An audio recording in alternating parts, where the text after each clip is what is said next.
Hello, everyone, and welcome back to another episode of the Drop Lob Pod. It's an episode so nice we had to do it twice because Edic's computer just bummed out about 30 minutes into our first attempt. So, gonna make it through this time. Anyway, we've been gone about 2 months since the first week of the French Open, but we're back here podcasting again. I'm your host, Nathan, and I'm here with my co host, Edic Privicton. He is ready to talk some tennis, even more tennis. How are you feeling, Edic? I'm feeling great. I apologize about that, but we're back. That's what matters. And we're back with the best time of the year, in my humble opinion, the US hardcourt swing. Almost, probably a little bit better than the Australian Open swing, but I'm excited. Already great tournaments. Yeah, I'm more of a clay court guy. I prefer the longer rallies. I really don't mind waking up in the middle of the night to watch tennis, but I'm probably in the strong minority there. So I totally understand why you'd be excited for some nice afternoon tennis after the work day. Some very good tournaments coming up. But let's go ahead and start off the little French Open recap.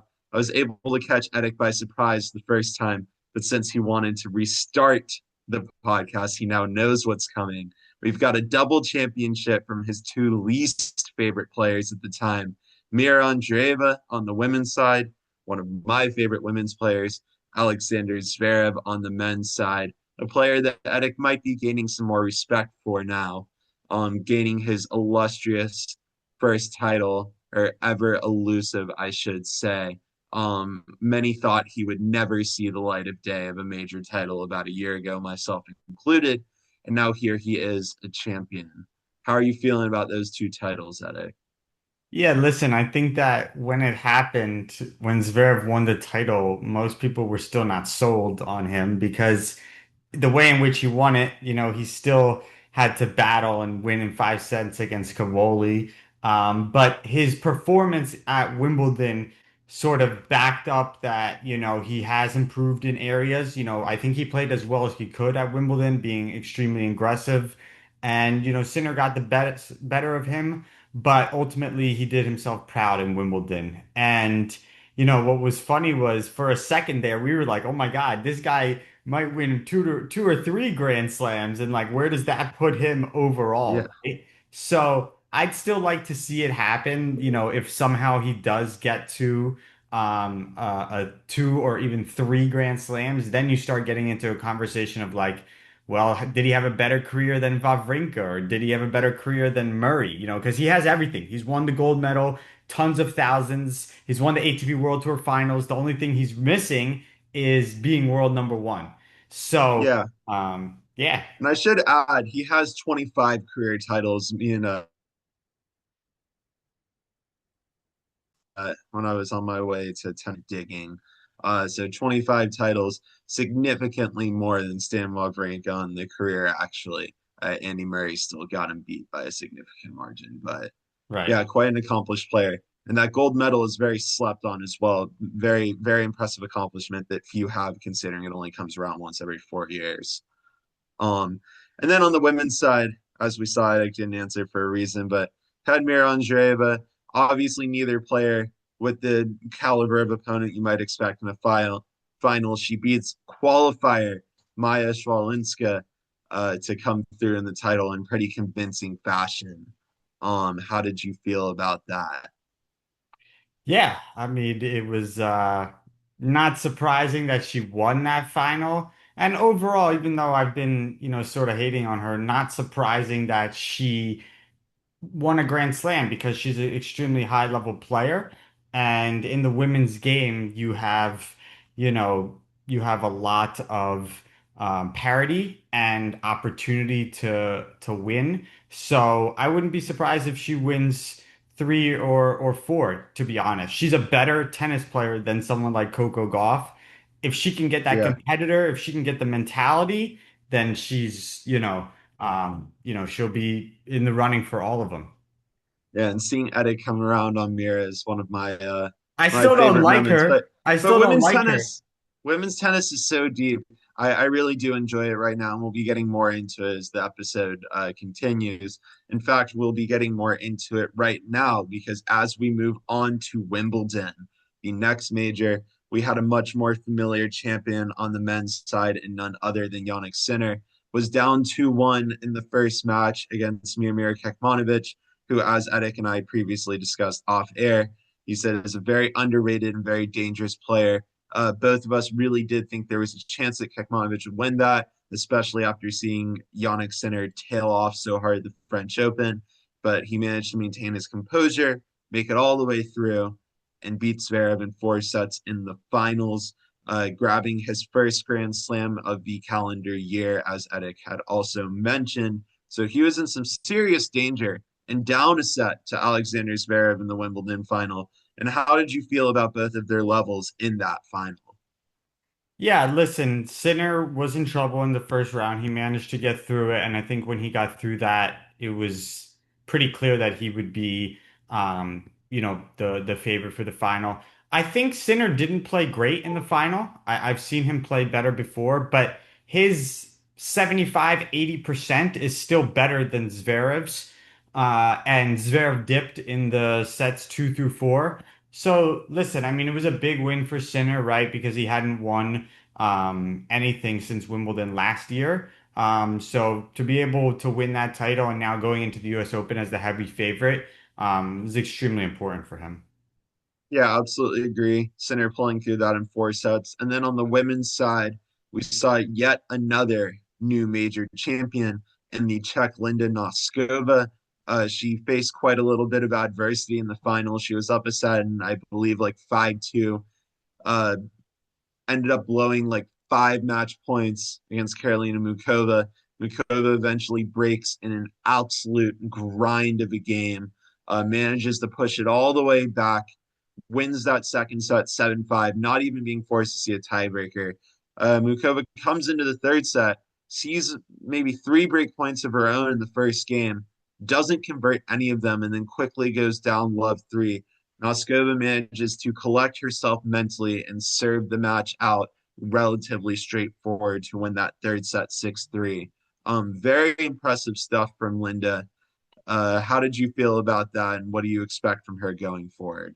Me and you have really liked Linda for a little bit of time now.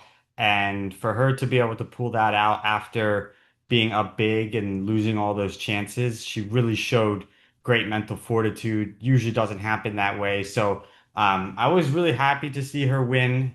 Shout out to her, the nose piercing, the septum piercing that she got. I think that's changed her. But I see her winning another couple Grand Slams. I don't see her as a dominant force. She's very streaky. But I could see her pulling a US Open or an Australian Open, maybe another Wimbledon again. And, for someone like Mukova, it was a tough, final. I'm not sure if she'll get there again because she doesn't have, the firepower like a Noskova. But it was a great final all around. Yeah, definitely agreed. And Noskova does just play such a huge game, serve forehand and backhand. Plenty of really good wins on her way to the title. Beat Maddie Keys in straight sets. Fended off a match point against Sorana Cirstea, a player that's given her a lot of troubles. Ends up coming through to the finals relatively straightforward after that. A couple other storylines probably from the women's side. We'll only discuss one more because we have a more important part of Wimbledon to get into. But Naomi Osaka dismantles Arena Sabalenka, who had not lost a major match in straight sets in almost like 100 matches, I believe. Osaka, who's known for being very mentally streaky, arguably mentally weak, had not fared very well against Serena in their last 3-4 matches, and just dominates her. If you saw that match, because I did, and honestly, I was pretty shocked. I saw Osaka's level. I was texting friends. Obviously, I'll toss $1 or two on tennis here and there, and I was like, "Well, it's no worries. Osaka's level will fall off. Her mental will crumble." It's Osaka. It absolutely didn't at all. Were you impressed with what you saw there in that Yeah, match? listen, I am impressed with Osaka. Like she's had some good results. She's now starting to become a mainstay in the top 15 again It's taken her a while, but I still don't feel like she's a threat to win a slam.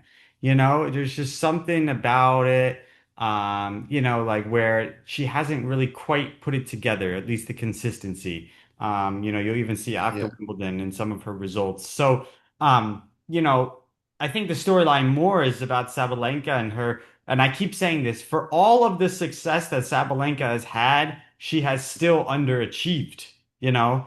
Uh, absolutely and agree. I And would it's very unfortunate because you can see it starting to take a toll on her mental, and she doesn't love the criticism and love the pressure, and she has such unbelievably high and lofty expectations. But she has had a couple of chokes coming from a guy that's choked more tennis matches that I can count. It is brutal. It is tough to get past. And yeah, she does seem a little bit stuck right now. Also, I should mention epic collapse by her at the French Open, serving for the match against Diana Schneider. Won one or zero more games the rest of the match. Quite a storyline there as well, that we won't even have time to get into. But moving on to the most important part of Wimbledon, Eric and I had a little side bet going. Who would make it further between I had Jordan Lee, product of the USA National Campus, son of our old coworker who Eric worked much closer with, Coach Tina Lee, and playing against the player that, for anyone that watches the podcast, knows I've been very high on, Cruz Hewitt, son of former number one in the world, Leighton Hewitt. Uh, around the and Edic had Cruz Hewitt to go further. So around the round of 16, we were wondering which one of them would make it further. We placed a little small, friendly, like $10, $15 wager. Little did we know they'd end up meeting in the finals, where I would say that Edic prevailed, but unfortunately he didn't. He lost that as Jordan Lee emerged victorious in 3 sets, cashing me a massive Chipotle bowl that I immediately lost back to him because Edic got addicted to gambling and made me bet the women's final, and I ended up taking Mukova there. But what did you think about that final between Jordan and Cruz, and how do you see the future playing out for those guys? Great final. Both young, great players. Cruz definitely had the upper hand, and a lot of chances, was up big, and ultimately couldn't convert. It's nice to see, obviously, like the homegrown U.S. talent, and he's been at the national campus for so long. So I think that ultimately, a lot of times you see junior finals and you never hear from any of these kids again. But I think you'll be hearing from both of them. Cruz will get obviously a lot of opportunities, and so will Jordan, at least in the US tournaments. So Cruz has proved me wrong in some respects. I still think that he's not going to get into the top 100 like you said he would by the end of the year. Um, Rankings, even rankings. though He's up he, to number 348, by the way. He was sitting at 612, yeah. but we'll get into how he did that in our next episode. Yes. So thank you for joining us on a little French Open Wimbledon recap, and we'll get into the US Open and more to come. Yeah, absolutely. A nice little recap episode to warm us back up. And honestly, even though you guys are only getting a short recap, still took forever because unfortunately, Edic's Zoom premium has run out with his life transition. So we no longer have unlimited time. We are capped. We're struggling to figure out how to use it.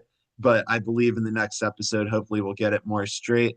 Thank you guys for joining us for the recap, and we will be here to talk about more in the US Open American hard court swing in the next episode.